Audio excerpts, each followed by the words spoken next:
On the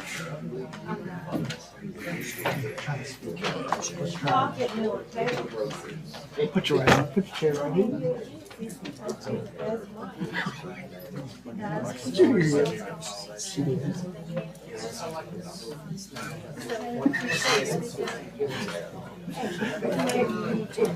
We're ready, Deborah. Ready.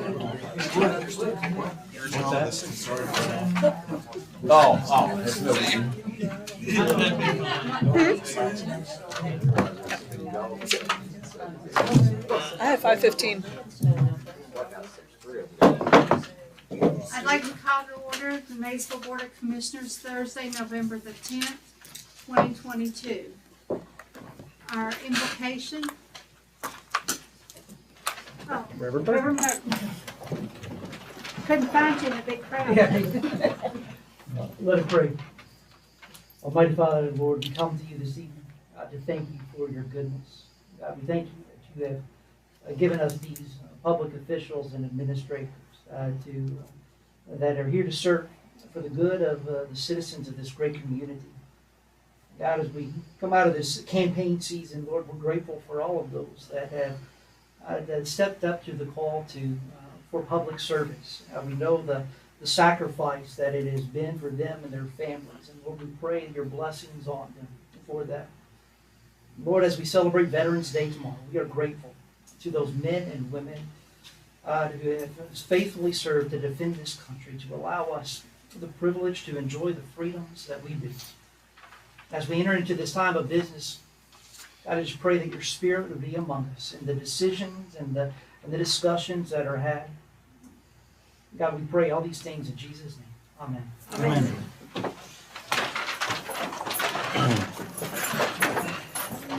Thank you, Reverend Burton. Roll call, please. Commissioner Brammer, Yes, ma'am. Commissioner Cartmel, Yes, ma'am. Commissioner Wood, Here. Commissioner McKay, Here. Mayor Cotterill, Yes, ma'am. City Manager Wallingford, Here. City Attorney Cottle, Here. Controller Stanfield, Here. HR Director Rose, Project Coordinator Horde, Here. Public Works Director Truesdale, Police Chief Palmer, Here. Fire Chief Doyle, Here. Utility Manager Julian, Here. Zoning Administrator Larger, Here. Building Inspector Fawcett, Codes Officer Brooks, Tourism Director Bailey, Main Street Director Reese. I'd also like to welcome County Commissioner Joe McKay. Thank you. And County Commissioner Peggy Frame. Elect. I don't see it. Peggy Frame? What? There you go. As County Commissioner Peggy Frank. Yeah. You want to say something? No. No. You call me. Minutes of October 13th and 27, meetings and departments reports. I make a motion to approve. Second. Roll call, please. Commissioner Brammer, Yes, ma'am. Commissioner Cartmel, Yes, ma'am. Commissioner Wood, Yes. Commissioner McKay, Yes, ma'am. Mayor Cotterill. Yes, ma'am. Public announcements. As we're tomorrow, Veterans Day, be sure to thank a veteran for their service to our country. And with that in mind, I'd like to share with you this evening some recognition of veterans who work for the city of Maysville. From our police department, Chief Michael Palmer, Sergeant E5 U.S. Army, Sergeant Eric Highlander, E4 U.S. Army, Sergeant Zach Sutton, Corporal, E4 U.S. Marine Corps, Detective T.C. Rice, Staff Sergeant E5 U.S. Air Force, Detective Michael Parsons, SAE2 U.S. Navy, Officer Eric Pointer, Senior Airman E4 U.S. Air Force, Communications Officer Kelly Thomas, Second Lieutenant, U.S. Army Reserves. Communication Officer David Mulford, Specialist 4, U.S. Army National Guard. Community Liaison Chris Neal, Sergeant, U.S. Army. From our Utility Department, Joey Todd, First Lieutenant, U.S. Army and U.S. Army National Guard.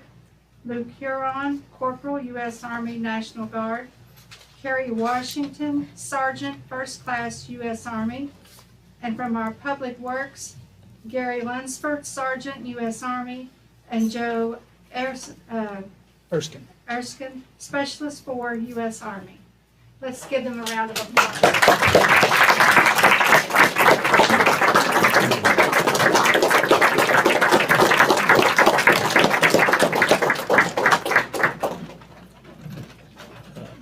And I would also like to share with you that earlier today, Matt did a post and a video on Facebook. And it reads, a big thank you to Public Works employees Nathan Carrington and Joe Erskine for their project on West Wall Street.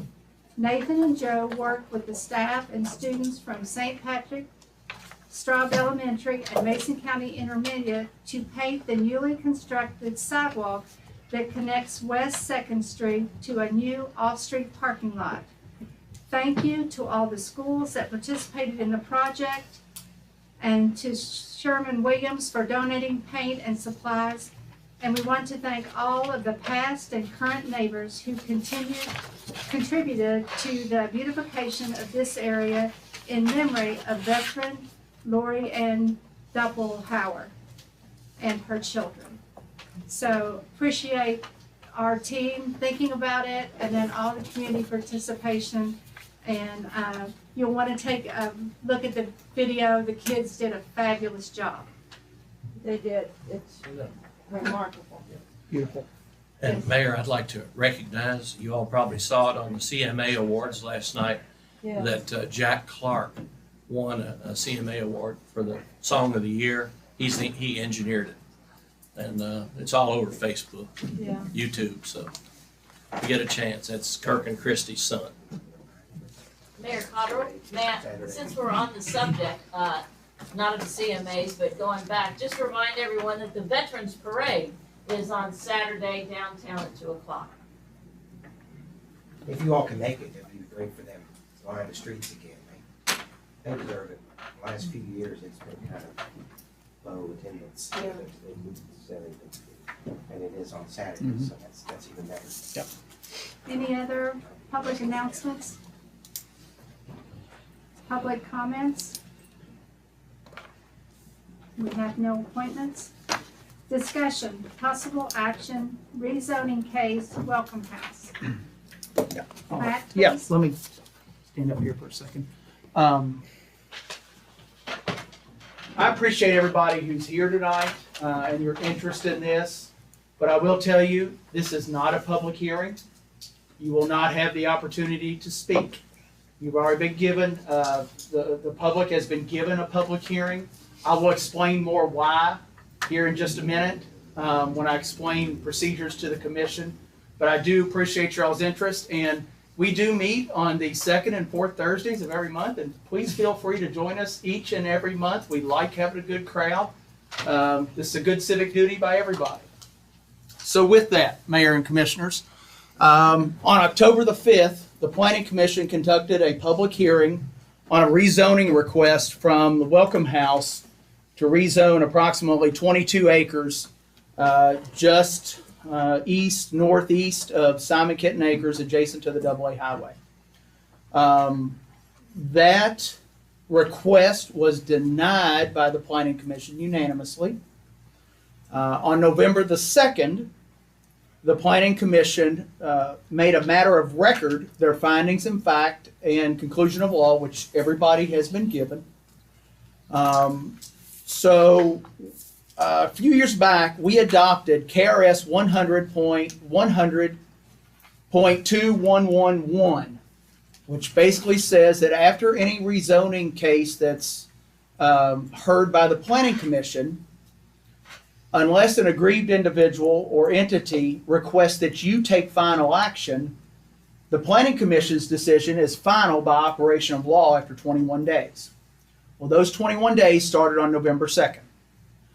That decision was appealed by the applicant, requesting that you, as the legislative body, make the final decision on this case. So with that, you have three options. One is to affirm or uphold the Planning Commission's decision. And since that was a denial of the application, you can do that by a resolution. Or you can reverse the Planning Commission's decision. If you decide to do that, you have two options there. You can rely on the record from that meeting, from that public hearing, and make adjudicatory facts that differ from the Planning Commission's. Or you can conduct your own trial-type public hearing and take testimony again. I'll reiterate, as I said earlier, the applicant and those for and against this application have already been afforded a public hearing. There is no requirement that another public hearing be held.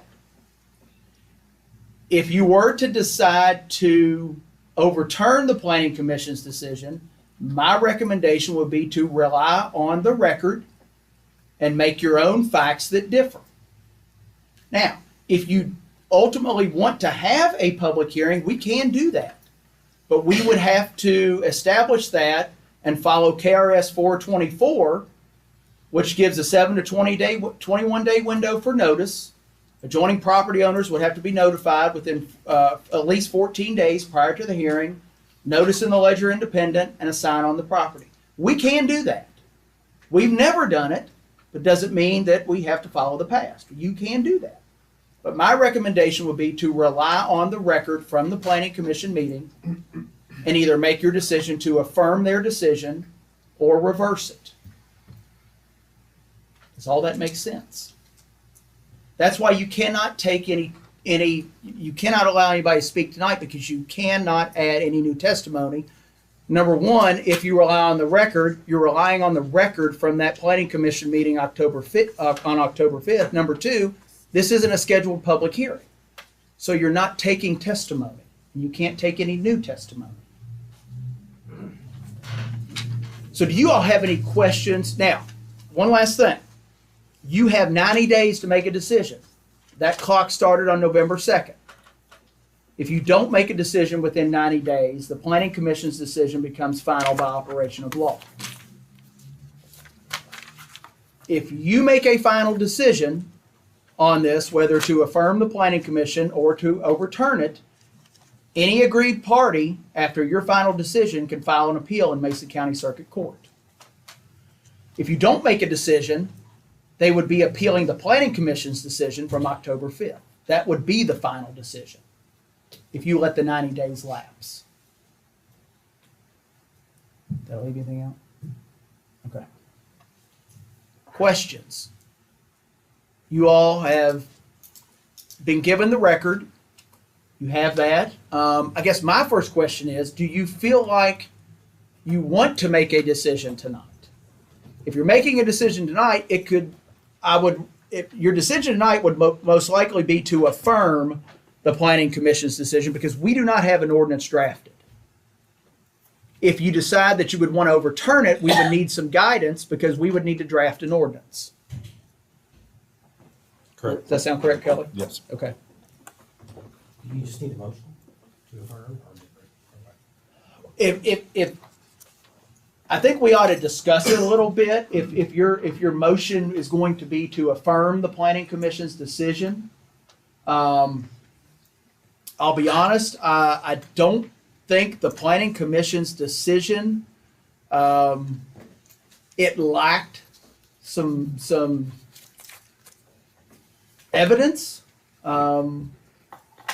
Their decision, it's not that their decision was wrong.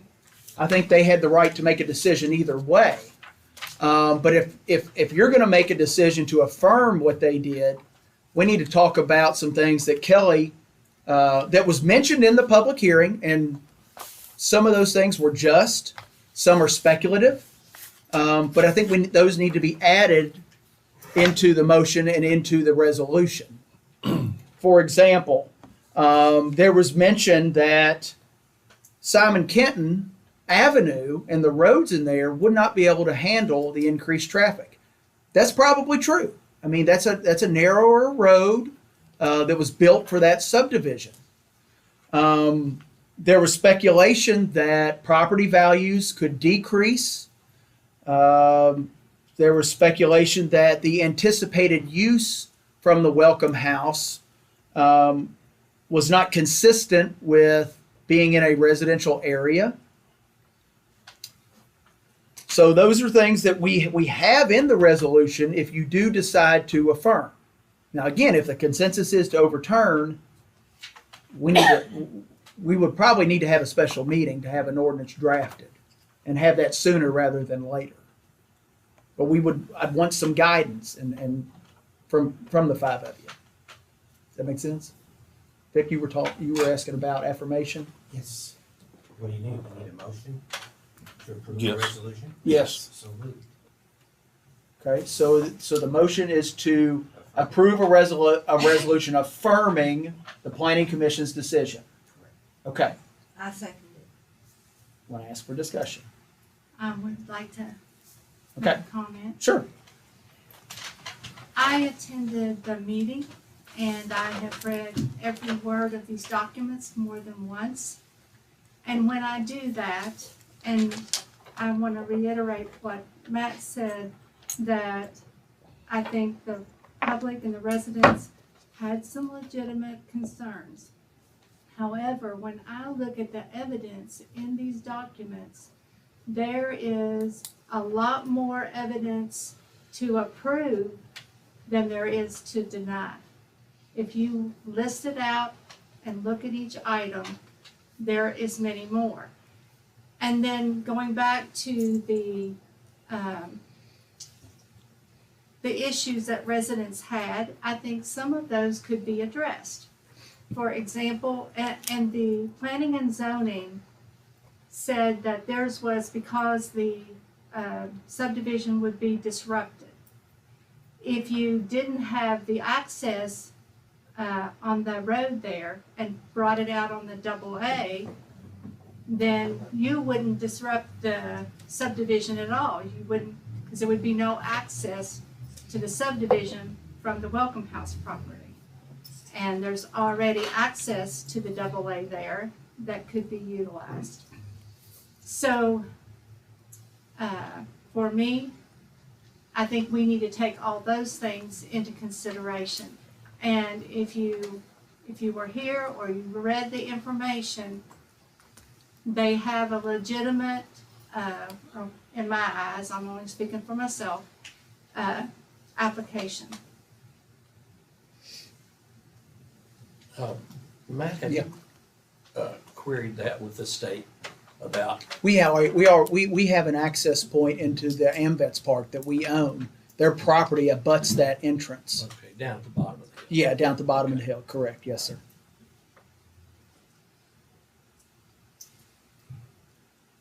Mayor, if there's no other discussion, I would ask for a roll call. No other questions or discussion? Roll call, please. Commissioner Brammer? Now this I'm is, sorry. Wait a minute, go ahead, Kelly. Do I need to read? Oh, yeah, I'm Yes. sorry, we have the resolution, I'm sorry, Mayor, I apologize. We have a full resolution, sorry, Commissioner. Go ahead, Kelly. Okay, I'm gonna stand up so everybody can hear me. Sure. So this is a resolution affirming the findings of fact, conclusions of law, and recommendations of the Mason County Joint Planning Commission regarding denial of application of Welcome House, Inc. for zoning map amendments. Whereas the Mason County Joint Planning Commission conducted a public hearing regarding an application of Welcome House, Inc. for rezoning map amendments of 3 parcels of approximately 22 acres located south of the AA Highway, just to the west of its intersection with US Highway 68 Maysville in Mason County, Kentucky, from B2 Highway Business and R1B Single Family Residential to solely B2 Highway Business. And whereas the meeting held on October 5th, 2022 was called to order with a quorum in attendance, and at the conclusion of the public hearing, upon a majority vote of the members present, the commission adopted findings of fact, conclusions of law, and a recommendation that the application be denied. Whereas the matter was placed on the agenda of the Maysville Board of Commissioners regular meeting held on November 10, 2022 to review the Joint Planning Commission's decision and pursuant to KRS 100.211 to affirm or reverse its recommendation. And whereas after careful consideration of the record, the Joint Planning Commission, the Maysville Board of Commissioners has voted to affirm their recommendation with the additional and clarified grounds that due to the disruption inherent to the proposed zoning change and associated development in terms of the anticipated traffic volumes on an underdeveloped public street, the incompatibility of non-residential land uses on land currently zoned for residential land uses, the potential for negative effects on the property values to a legacy neighborhood composed exclusively of single-family dwellings, and the expectation of development of more single-family dwellings on the properties in question, the application should be denied. Be it resolved by the City of Maysville that the findings of fact, conclusions of law, and recommendation of the Mason County Joint Planning Commission to deny the application of the Welcome House, Inc. application to rezone 3 parcels of approximately 22 acres, Maysville, Kentucky 41056 is hereby affirmed. And that is what you would vote on. Yes or no? Any other discussion?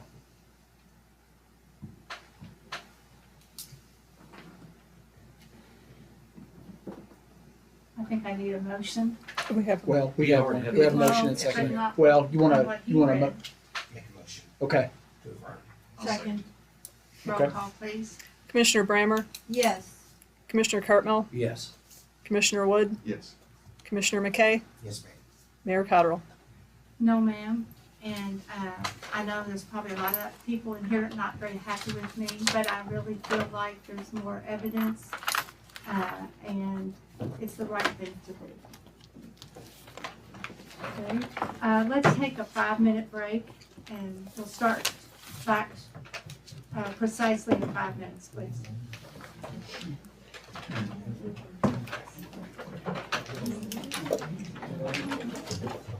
Is this over? This part of it over? Donna, that's it. That's it. So it has been denied. Yes, correct. They voted to adopt what the planning commission ruled. Okay, we'll just make sure we're clear. I mean, look, basically. This is not denied. She wants us to. TA said that way.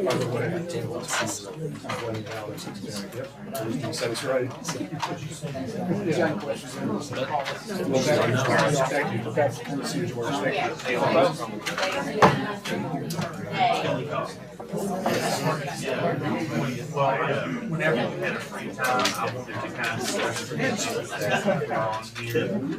did you get a copy of this?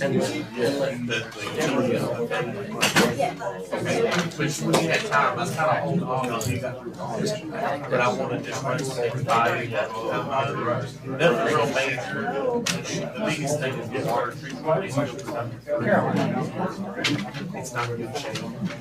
And there's 2 real utilities. What can I do now? Annual maintenance was and then management never did it. I wanted it to have knowledge of it. That's filter number 1. Filter number 3 is I can't remember. and the other reason is operators are not trained or not following backwards. So that's part of like if you look for WTP or number 1, we're getting trained, sign off that they've been trained, and then they don't follow procedures. I just want to. Yeah. Be good. Get your rain jacket for tomorrow night. I was kind of Well, one, apparently three. Brain freeze of all. Past 2 months, that one like was out of service. Your loads and everything. You send So I'm trying to prevent us from throwing money. Believe me, I know this stuff is hard. But whenever you take time after the session, I want to kind of go through. I'll be back. Could I just say, or I'll put it up. Right, correct. Go back to November 1st. I should have seen Kevin. Could have been before Halloween. We met last week, right? Oh, should have mentioned Melissa Greenwell's reception tomorrow. Yeah, Noon? 10, I think, isn't it? I found it. 10 to something. Last week. Farmers being. Well, that's 20. I think it's 10 to noon, maybe? Something like that. It's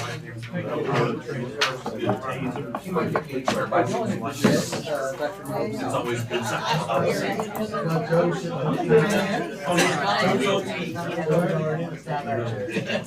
I say Hey, I learned from the best. Yeah, give me 1 second. I want to print something off down there. But anytime you're doing anything, I mean, I don't think we're all on the same team. I might help you all.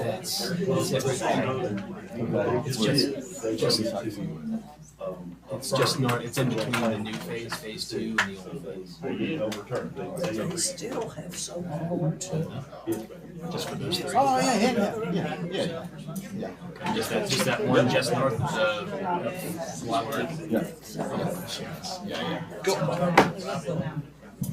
I tried to come, I came to ask you that because I took a look, but.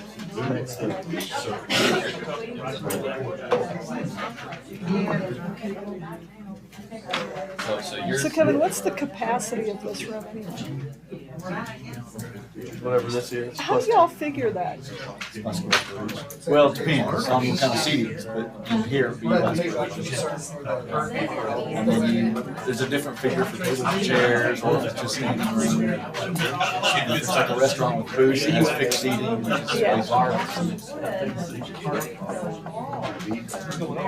So it's this. Yeah, there's a lot of room to. It's yeah. what Kevin decides. There's a lot of room to swing things one way or the other, depending on how you want to say the room could be set. Jim showed me some Oh, fire. okay. Y'all were looking at me up like I thought I was holding everybody else. Oh, yeah, it's a station fire. I can't imagine having. Like he showed me how the capacities have been reduced a bunch of times. So how It's chilly. I don't know what it said on it. I think part of the problem is when that screen is left on. Yeah, like,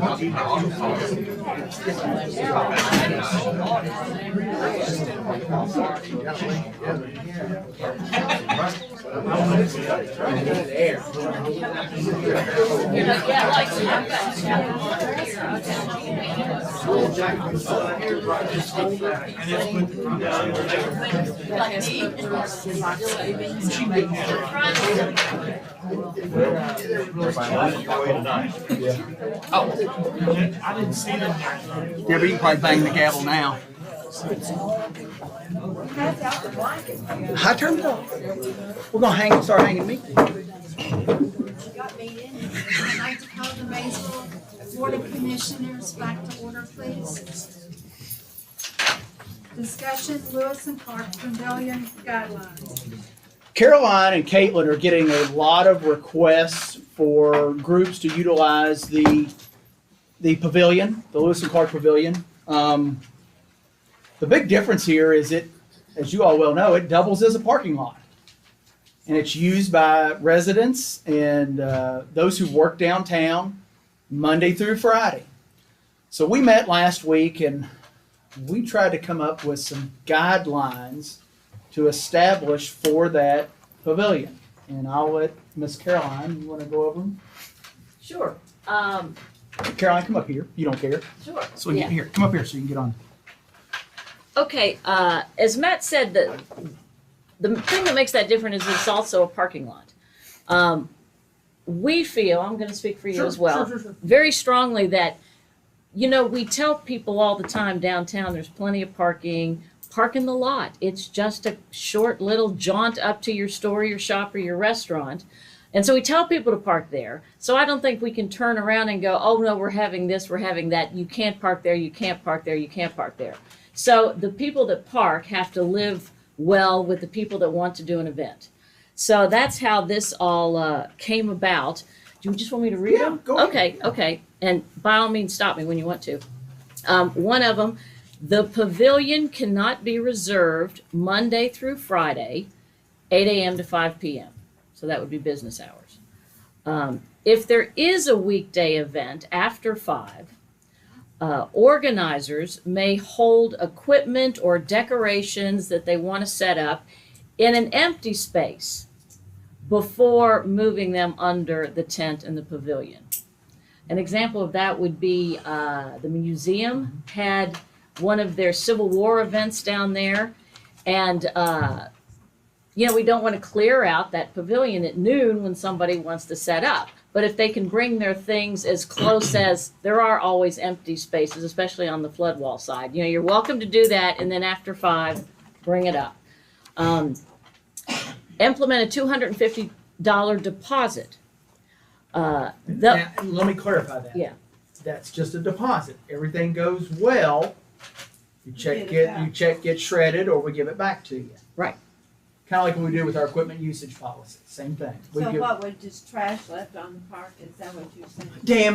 damage to the pavilion. Yeah.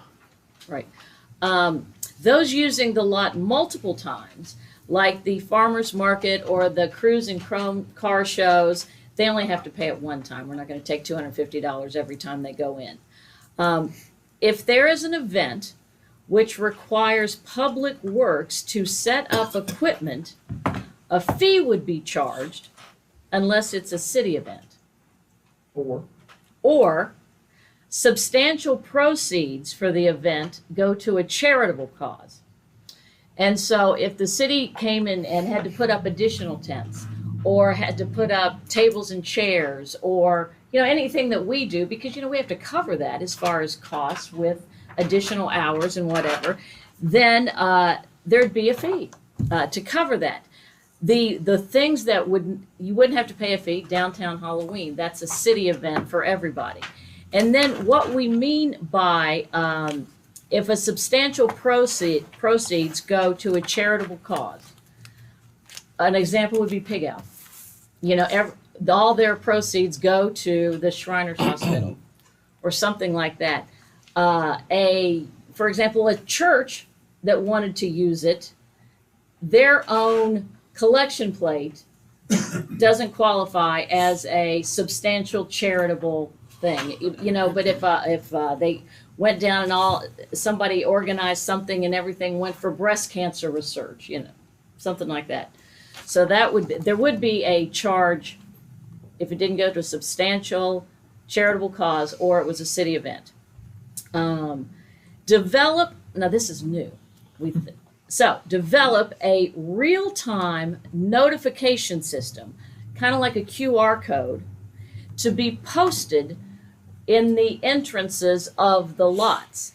And so for the people, especially, it's the downtowners and the business people, the workers that use the lot the most. And if you had a QR code, they could scan it and they would know, okay, we have an event this day, or we can park everywhere, but we can't park under the pavilion itself, or we have to move them out by 5 o'clock, which would alleviate Public Works or the police putting the signs on the cars all the time when there's an event down there.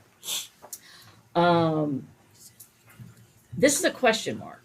Events on Saturdays cannot set up under the tent until the farmer's market ends, which in that closes at 2. Kind of like the weekday thing. They can move their stuff if they have sound equipment or what have you for their event. They can put it in empty spaces, but they're not going to kick the farmers out and get in the way of the farmer's market until they're finished. Encourage car show organizers to allow the farmer's market vendors to set up under the tent during those car show weekends. We'd have to go with the farmers to tell them they could not drive in and pick up their wares or their tables or their produce or whatever. They would have to carry it out because, you know, when you have those expensive cars in there, they don't want people coming in and out with another car. And then consideration and exceptions can always be made case by case because this is new. And I tell people that when they call me, can I reserve this? When can I have it? And I'm like, this is new. We're just going to do it together and see how it goes. And I asked my fellow Main Street director in London, Kentucky. They have they've built a new space, a civic space downtown. There does not double as a parking lots. Theirs are a little easier, but they said regardless, you know, having some guidelines kind of helps you along and keeps everybody equal, which is what we always want to do. Thoughts, questions, additions, Commissioner? Number one, Mhm. can you simply put in there except if it falls on a holiday? Sure. Like if something falls, everybody's closed on Friday, can they use that on a holiday? Like tomorrow? No, not everybody's closed on Veterans Day. Right. You thinking like Yeah, 4th of something- July, yeah, Christmas, something yeah. falls, And one of the things we had discussed was, I know maybe that was the farmer's market of Mother's Day through Labor Day, I'm sorry. Right. It's a totally different subject. I Yeah, don't know that I understand what he's saying.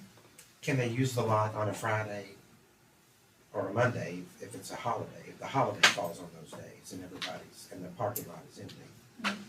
Okay. Thank you. And then what kind of, item number 5, Mhm. what type of fee?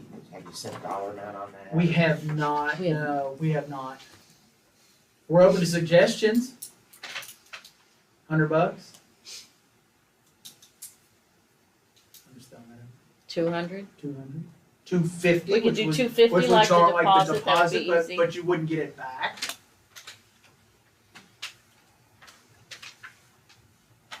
So how long would what do they usually set up, like a band stage and stuff? How long Well- does that usually take? Tents, chairs, tables, every now and then a stage. So it's, with my guys' time, it's probably 2 to 4 hours, depending on what they have to take. And how many guys? 4 to 6? Yeah, depending on what they have to take, 4 to 6. Like the picnic tables that are down there right now, they have to load those up on a trailer with a skid steer, bring them down, set them off, then go back and get more. So. that So can how take- many people take to do that?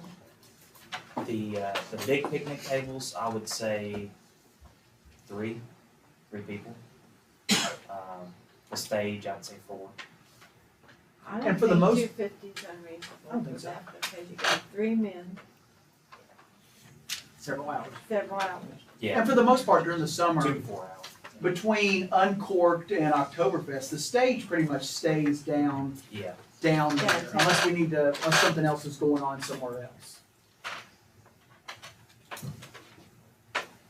And I don't think that it's actually here, but didn't we say everything has to be open to the public? Oh, absolutely. Yeah, anything. It's, It can't we're be a not having private a wedding event. reception down No. there. Yeah. Right, right. It has to be a public event that's open to the Yeah, public. that's the biggest one I've got. Yeah, I mean, it could be a private entity, but I would suggest that. their event has to be open to the public. Should that be included on this form? Yes, Yes. absolutely, yes. We just forgot to put that on Right. those that we sent to you. And you're free to think about it. If you Yeah. think of something, call me. You're not, I don't think we're voting on it. No, Just we're not. no, We want just to to get let your you know. input. To think about it, and then additions, subtractions, edits, whatever. Glad to do that. Yeah. But the farmer's market people still get to stay on the lot, because I know that was sort of a problem this summer, wasn't it? With When they had to move when the lot was Right. in use, right, they had to use that. they did, but we were very clear with them when we started that there will be 4 dates that you will have to move. That and again, that was they were new. that car show was new, and so it was just working it out. But we said there'll be 3 dates there, and then of course pig out. That's just the way it is. So they knew that going in. Yeah. Yeah. We've encouraged the folks with the farmers market to Right. talk to the organizers of the car show and try to work that out. If they can't work it out, they do understand we'll put them back on Sutton Street somewhere if we have to. And that's not a problem. Sounds good. Thank you all. Thanks a lot. Good job. Discussion grinder pumps. Penny has been tracking our maintenance costs and replacement costs for grinder pumps throughout the city. About 5 years now, 5 years worth of tracking. We estimate that we have anywhere between 80 and 100 grinder pumps that are in the city. If you're not familiar what a grinder pump is, it essentially sits on the property. It grinds up the sewage and then it's pumped into our main line. These are all on private property. The vast majority are on Jersey Ridge and in the Ashwood area. Penny did find out today we do have a few out at Charleston Place, which is near Cedarwood. Since 2018, we've spent about $60,000 maintaining or replacing these pumps. And since they are on private property, possible option is we don't feel like that's our responsibility. Penny has done some research. You want to fill them in on what you've come up with? Yeah, and I don't know if you've read over the ordinance, but the ordinance is just a single line item. The ordinance came about when we annexed that area and we put those grinder pumps in. We put the grinder pumps in and we agreed for 10 years of maintenance on those grinder pumps. That 10 years has expired a long time ago. Yeah, it's one sentence. Any grinder pumps installed after March 11, 2004 shall be maintained by the property owner, is what the ordinance states. Right. So all those grinder pumps have probably all been replaced at this point. So we were just looking at some other options on how other places are doing this. Some places charge a monthly maintenance fee. You can sign a contract and say, for $30 a month, we will maintain your grinder pump. Anything goes wrong, we will replace it, fix it, take care of it. Or they can opt out and not have, it's all their responsibility. There's others that are just saying it's the owner's responsibility and they don't do anything. But we just really need to figure out a way to, and this has been talks. When we had the separate utility commission, they had discussed it, that we needed to either do a fee or not do, the customer paid for it 100%. Even doing some further research, I found some memos back from a previous city manager that recommended fees and things like that, but they just never got codified and implemented. So that's kind of where we want to see where you all want to go with. And Penny, let me clarify the one statement you made about the 10 years. There was a utility commission meeting in 2018, and they wanted to clarify that ordinance that said, the city will maintain these grinder pumps up to 2004 for Right. 10 years, from 94 to 04. And after that, all of them, regardless if they were replaced or not, was the property owner's responsibility. The language just didn't get codified. clarified and codified Yeah. correctly. Usually what's the cost to repair a grinder? A Well- new one is about $1,500. Right. And most of the time, But you're, repairing that's a one is new not one, gonna last as long as a new one. but just to repair one. Depends on what it is, probably, doesn't it? Depends on what it is, $1,200. I mean, if someone is flushing things that shouldn't be flushed, you're gonna tear up a new one, quick. And in our costs, the 60 to 70,000 that we've spent in the last 5 years, that's including labor costs. That's just actual parts. So, have we repaired or have we put in a new one? When it's cost effective, we put in new. Most of the time, we put in. If it's an electrical problem, we usually get an electrician to take care of it. But if it's a mechanical problem, we try to buy We're just discussing, right? Yeah, that's all we're Yeah. doing. We don't have anything for you. We're just wanting to get input to see if you do want to proceed with something, or we can leave it the way it is. Well, my parents live on Jersey Ridge, and it seemed to me like when they put it in, what they were told was that it would be, they didn't have to tie into the city sewer if they didn't want to.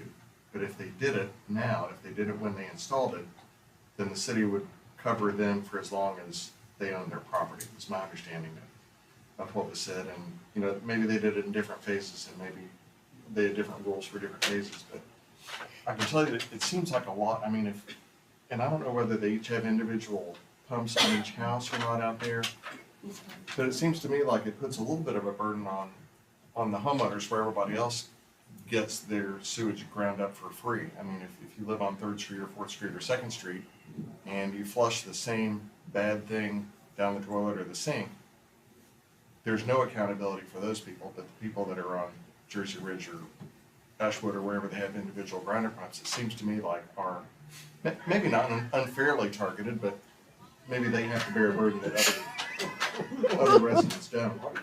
I would slightly disagree with that in that if my lateral, if my 9-year-old flushes down a rag or something and it gets clogged, it's my responsibility to clean that lateral out. I know, but you'll never be held responsible for a $1,500 grinder pump, will you? I don't have a grinder pump, but I'm saying it's the same concept. But there are grinder pumps that grind up what you flush down the toilet. It might not But be I don't yours. have a grinder pump. Well, I know, but there's Right. one somewhere that grinds up whatever gets flushed down your toilet. Not till it gets to the sewer plant. No grinder. That's correct. There's no grinder pumps between my house and the sewer plant, But those grinder pumps go bad at the sewer plant though, right? and then we all pay for it. Yeah, that's why our sewer rates are what they are.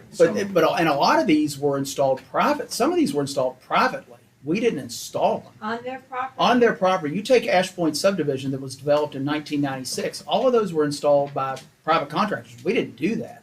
Yet we have been maintaining and replacing. And the ordinance now actually states any pump that is replaced after 2004 should be the property owner's responsibility. But I think we've been replacing. Right. Kelly, you want to weigh It in? just seems to me that if we have something on the books that say what the drop dead date was, that after this date, it becomes the homeowner's responsibility, then I think if we're going to go with that or enforce that, then everybody needs to be put on notice. Here's what the law is, and we're going to start enforcing it. Because what I think we run into when you first contacted me is somebody wanted the city to repair a grinder pump, and we could have said no because we're relying on this ordinance that says we don't have to. But then, at what point in time do they get to say, well, you just did the neighbors That's what I've been hearing. last week, Right. That's what I've or been 6 hearing. months ago, you did his down the street. Right. So we got to figure out a way. Either we enact an amendment to the ordinance saying here's clear cut how we're moving forward. I think we got to give the public notice of how Oh, absolutely. how we're moving Absolutely. forward. You have to. Can there be options though? Like, say for example, I'm just You could do talking it- out of school. Yeah. right, do Let's the just maintenance. say that if you repair by pump or replace by pump, and you can put that's it, it's yours, as opposed to just sending me a letter Sure. saying, hey, effective July 1st, you're on your own. And what we've tried to do is the past few calls I've gotten, I've asked the homeowner, can you determine when that pump was installed? Because if it was installed after March 11th of 04 and they had proof, we weren't going to, because that's what the ordinance currently states. We would not go do anything to it. But it's tough because it's hard to determine when that, for example, if somebody's been there a while, when that was replaced. But yes, I think. I mean, I'm Yeah. just throwing an option out there. Well, I mean, one of the other things that Penny has seen in another ordinance is you list out things that cannot be flushed down there, rags, clothing, and if we go out there and we see all this stuff, it should not be our responsibility to fix it. Right, Q-tip. Anything that's not toilet paper only. That's it. When's the last time you repaired or replaced one? You know, Mark. All the time. I mean, Yeah. we really only started talking about this within the past 30 days or so. Well, it's It's been been Well, a- I mean, yeah. talking about years why and we're having a talking, discussion. actually. And I also like the option of allowing them to stay on for $30 a month if they want. I mean, just some Or ideas. there was just- another option was just to charge a service call. You know, if there's, because some people may never have a problem. Right. And to just charge a service call to the people that are saying their lights on, to do that. I mean, there's lots of different options out there. And then if we would charge a service call, and if they would need a replacement, and it's after that time frame, then they would pay for that replacement, Right. for that. I think it would also be good to add into an ordinance, you can't flush Yeah. these things down there, and if you do and we find it, it's your responsibility. Yeah, the ordinances I've seen, clarify why you have a grinder pump, what can go in a grinder pump, and the charges and maintenance of those pumps. Needs to be more than one sentence, so we know how to tell the residents properly what they're gonna be charged or not charged. Well, and I think we also have to keep in mind, we've been talking about the budget and trying to keep costs down for citizens. And I think we have to think about misuse, and then all citizens having to pay for that misuse with higher cost. So that version of the service call, and then it's determined what the issue is. That makes sense. Why don't we come up for maybe next month, come up with an ordinance that has some options laid out in there for those folks who have grinder pumps, and we'll get you a copy, see what you think, and we can go from there. Mark, there are habitual offenders, aren't there? There are. Yes. And I understand what the mayor is saying about we don't want to penalize all our customers for what a few are doing, but more people treat it like a trash pipe than what it's sanitary sewer is Right. actually for. Yes. Sanitary sewer is there to keep disease and protect public health, period. If you charge somebody $30 a month, that takes a long time to replace a pump when it's for reimbursement. Right. It would, but if you take all the money that the city and the utility has spent since 2004, I would be No, I'm shocked, just like, see how saying much that that seems is. cheap. I would sign on for $30. I a month would too, if I had a grinder grinder pump. pump, just for peace of mind. Sure. And they could opt out. If they didn't, then they would not be covered. They would be covered. I mean, that's an option. Yeah. Why don't we get together I think with we need to Kelly? identify, we gotta get a list of identified customers, Yeah. so we can get notification to everyone, figure out who would You be think there's eligible for about that 80 maintenance people? agreement. 80 to 100 is what we're thinking, Yeah. Kenny, is that right? But we'll Somewhere really around have to that. get And we're gonna get one of the guys. time. Oh, yeah, yeah. And if you wanna have a No. follow-up meeting, I'll bring the sewer guys. No, we don't in, wanna do way that. they'll We don't be wanna able do to that. answer questions. That's why we wanted to go on and have a discussion with you first. Okay, we'll put something together and we'll come back to you. Okay. Thank you. You're welcome. Discussion, short-term rentals. When I was at the League of Cities conference back in September, I attended a seminar on short-term rentals, which if you're not familiar with short-term rentals, those are Airbnbs, VRBOs, which is called vacation rental by owner. And we've started to accumulate a lot of those around town, which is great. It gives folks another option who are visiting our area to stay somewhere other than a hotel.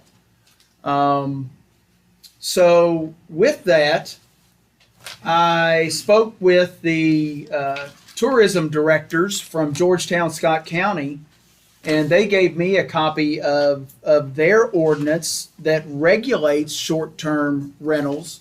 And just to give you an example, right now, if somebody, do we still have some Simon Kenton folks here? Okay. If Jack wanted to rent out his house as an Airbnb, he could, no issue. He could do that. But what the folks in Georgetown, Scott County, and other areas were finding, and I know Jack wouldn't do this, but you're getting bridal parties, bachelor parties that are happening in these residential neighborhoods and just disrupting, for lack of a better term, disrupting the neighborhood. So what I'd like to do is, and I'd be glad to get you a copy of this information from Georgetown Scott County. It's excellent on how they regulate. They regulate them by zone. If it's the whole house and the owner doesn't live there, there are certain areas. For example, all of the agricultural and residential zones permitted use. If you rent if you live there and rent 3 rooms or less, or rent 4 rooms or more, they might be a conditional use where you got to get approval from the Board of Adjustments. But they also lay in there, you got to register the property. There are penalties if you violate any other state, local, or federal law, such as our noise ordinance, things like that. It limits how many people can stay at the Airbnb or VRBO. What else did we mention when you and I were talking the other day? What about bed tax? Yeah, they fall under the bed tax already. They already fall under the transient room tax. I would think they'd have to be inspected by Kevin, because at the Lee House, he inspects. As a business? As a About how many business. units are in it. Okay. Yeah. Fire inspection. They have a registration fee. You have to post owner notification on the front door. So if there's a problem, somebody can come up and find out who the contact is and contact that individual. You cannot advertise. You cannot advertise that it's a short-term rental on the property. All that advertising has to be done online via whether it's Airbnb or VRBO or whatever. I think we're going to start seeing more and more of these. Now, obviously, the ones that are in place right now, if we were to draft and pass an ordinance, are grandfathered in. Their location is fine. But I want to get your thoughts on it. It was a really good seminar. And because they're becoming more and more popular, cities are feeling like they've got to regulate them. Can you give us something to draft? Can you give us something to read before give me more than 24 hours? Oh, yeah, this is just discussion. Okay. Let me get you a copy of Georgetown so you can take a look at that.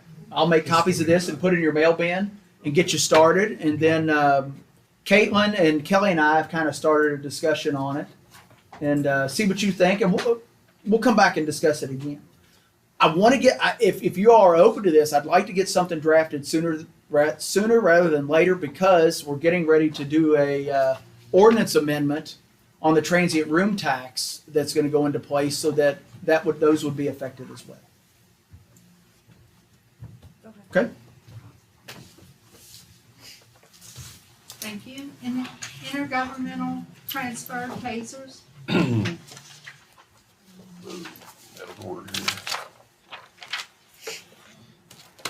A resolution authorizing intergovernmental transfer with Mason County Sheriff's Office for tasers, batteries, cartridges, and holsters. Be it resolved by the City of Maysville, Kentucky, that the City of Maysville, Kentucky hereby authorizes an intergovernmental transfer of 8 tasers, 15 batteries, 24 cartridges, and 10 holsters from the City of Maysville Police Department to the Mason County Sheriff. I'll make that motion. Second? Roll call, please. Commissioner Brammer, Yes. Commissioner Cartmel, Yes, ma'am. Commissioner Wood, Yes. Commissioner McKay, Mayor Cottrell. Yes, ma'am. Discussion, rehire retired police officer.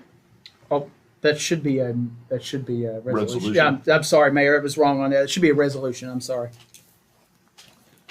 Thank you. Mm-hmm. A resolution authorizing rehiring of retired police officer. Be it resolved by the City of Maysville, Kentucky, that the mayor is hereby authorized and directed to execute the contract for rehire with retired Officer Chris Neal for full time for a period of 1 year, effective on December 1st, 2022. So moved. Second? Roll call, please.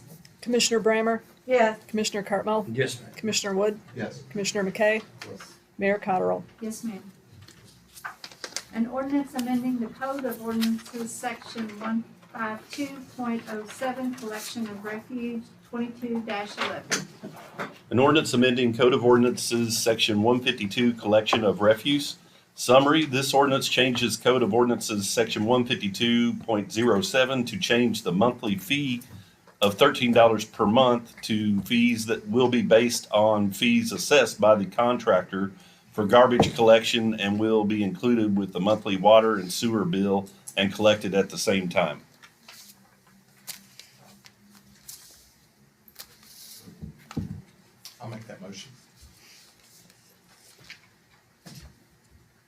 Second for discussion. Explain this exactly. All we're doing is our current ordinance states in there what our existing fee is, which is $13. Right.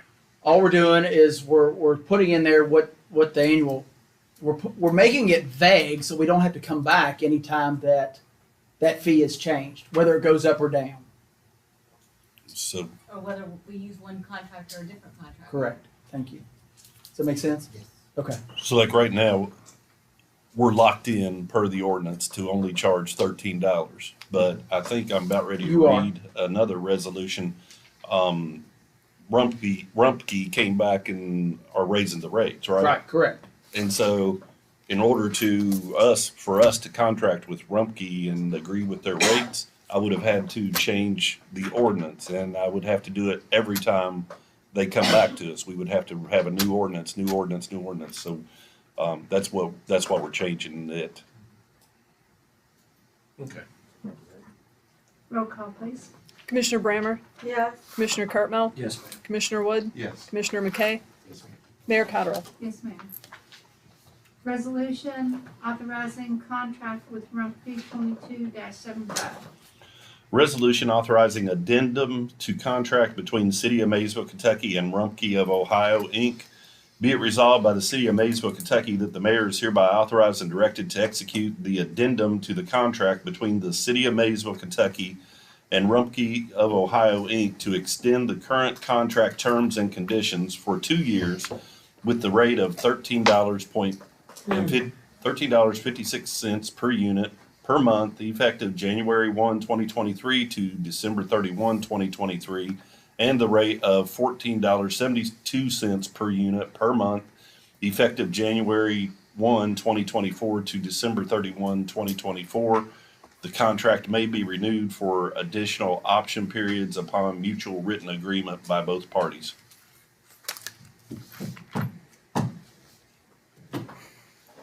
So moved. Second? Roll call. Yeah. Sorry. Commissioner has a question. Matt, you and I talked about that. I still think it's reasonable under today's conditions, but we're going to monitor this, right, every 2 years? Can't hardly hear you, Mr. McKay.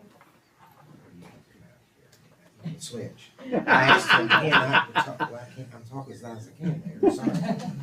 I was cheering for you, I got hoarse.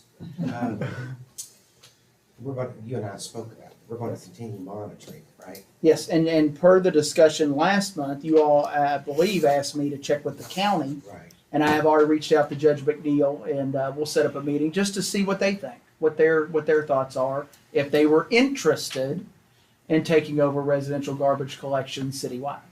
So I'll just poll him and see what he and his staff think. Just need to be prepared. Sure. 2 years from now, Yeah. if they come in, go from 14, Understood. 72 to 18 and 22. We understand. Yes, sir. Completely understood. We will monitor. Yes, you're So welcome. Just for 2 years, after 2 years? After 2 years, it could change. Yes, so right now, next year it's 1356, 2024 it's 1472. But if we talk with the county, Yeah, we can get out at any, we can opt Get out out of that, within right. 30 days at any time. Yes, ma'am.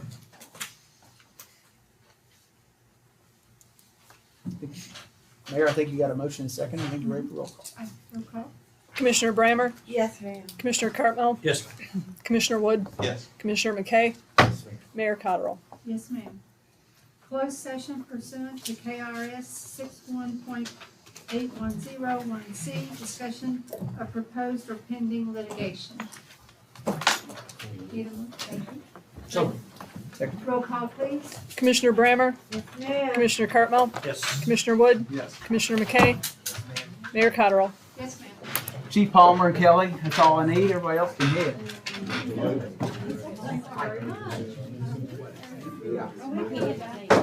Yeah, we'll come back, but we're not gonna take any action.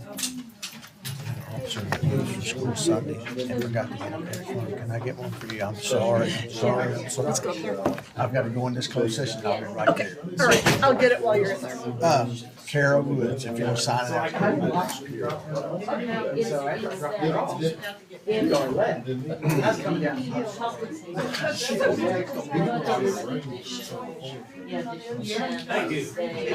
Point against traffic. I was wanting to get on your text, but I didn't want to kill myself. The people renting it, to pay charity, a substantial amount to a charity. The church itself is not a charity. See what I'm saying? Well, So yeah, we would be charged like everybody else if the church used it. Is that what you're saying? Yeah. Less. Now, how no, does wait, it? that is just, if you put your own stuff in the pavilion, then there's just a deposit. Sure. It's if you have to use public works To to have that, yeah. Now, the question that I was just thinking through it, and Sure. maybe wrong, is there legally, is there a different classification between a church versus, say, I think you used the breast cancer? Okay, yeah. You know, that's would be my only concern, is not just. I tell you where it's coming from. Yeah. Is that, you know, churches are constantly wanting to use it. Right. I mean, it's just all the time. And Yeah. we, you know, that's just a lot of work all the time and trying to get Sure. people leave, you know, again, the whole main thing is we cannot kick Yeah. cars out Right. when we tell them to park there. Yeah. And so, really, the only people that, you know, like, uncork, or not uncork, it's not uncork, it's pick out, you know, Yeah. is a very established thing. All that money goes to, you know, the Shriners. So, you know, this, and it's a huge event for the city. Right. So we're not gonna have them Yeah. pay. Right. But if it's not, I don't want to sound like discriminating against the church. No, and I know what you're. I'm gonna be honest. Yeah, I mean, even though it is a nonprofit, right. You know, that's, Well, my and that's why I say only case as by a case. religious liberty, not that we would even our Right. church, but just is.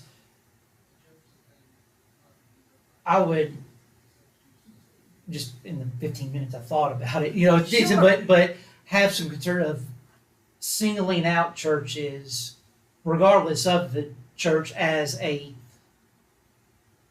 not as a charitable organization, because I think they legally would be considered that. And I mean, and I, to be honest, I think would be kind of tacky to have a church event down there, just collect money and use that, but Right. at the same time. But no, If let's you say- give the Shriners, some of that money's gonna go pay for the hospital building, Right. for administrate, so Oh, right, okay. I don't know, I think it might be worth exploring a little more the, Right. Or let's say like the Christian church. right, They were using this big fundraiser for their organ. You know, that might be something different, but it's just we can't have every Sunday service down there. oh, You know what I mean? well, not, yeah, absolutely, and I think Because that, I just didn't yeah, because it's a public space. Right. More than anything, it's just. If you would, not immediately, but email me that list. Yeah. That you wrote, so Oh, I'll have okay. it for the minutes. Okay, well, here, I can give it to you. Well, then I'm gonna have to retype it. Duh. I am such a techno idiot. You're on the one whose phone went off. Right. And that's, like I said, this is all new. Yeah, And, you know, well, we that say would, I case think it by would be a case. little more, level and narrow, or, in those exceptions on. Right. Would just be my, Right. just, Uh-huh. you say, Now, just like- pique my curiosity on it, and, Like, there is a church, they used it last year. I don't know which one it was, to be honest. But anyway, they, yeah. But I don't think Public Works, moved anything. They moved all their own stuff or Right, whatever. So it was a $250 deposit. They got, or there was nothing last year, but that would be a $250 deposit. This would just be also if there's a lot of extra work going into it. You know, and that, like you said, that's how many guys and how many Oh, hours and all that. Huh? Yeah. Yeah, well, Yeah. I agree with that. I think, yeah, they should be able to have to pay for the cost of all that extra Yeah. work that's done. right. But, yeah, I'll be honest, I was actually. Right. I was Well, he was, texting I was texting somebody and he asked me, and I really didn't hear it, so I don't know. Yeah. And I think it may just be some of the wording in it. Just, Sure. I mean, just as it, And you can see, I mean, these are, where are they? No, that's something else. I mean, they are just from the, you know, just like some guidelines. We're just oh, starting. yeah, right. Yeah. But that's the, but I want just, you to it's a understand- little, when you single out churches from other charitable organizations, I think I you was can just run into some. concerned that I would have performance anxiety and not be able to get the safe open. That thing's tricky. I'll tell you what, we never had to worry about anybody breaking in that safe. Well, yeah. And you've got. I'd like to call the Maysville Board of Commissioners Thursday, November 10th, back to order, please. So moved. Second. Roll call, please. Commissioner Brammer, Yes, ma'am. Commissioner Cartmel, Yes, ma'am. Commissioner Wood, Yes. Commissioner McKay, Yes, ma'am. Mayor Cottrell. Yes, ma'am. I need another motion. So moved. Second. Roll call, please. Commissioner Brammer, Yes, ma'am. Commissioner Cartmel, Yes, ma'am. Commissioner Wood, Yes. Commissioner McKay, Mayor Cottrell. Yes, ma'am. Thank you all.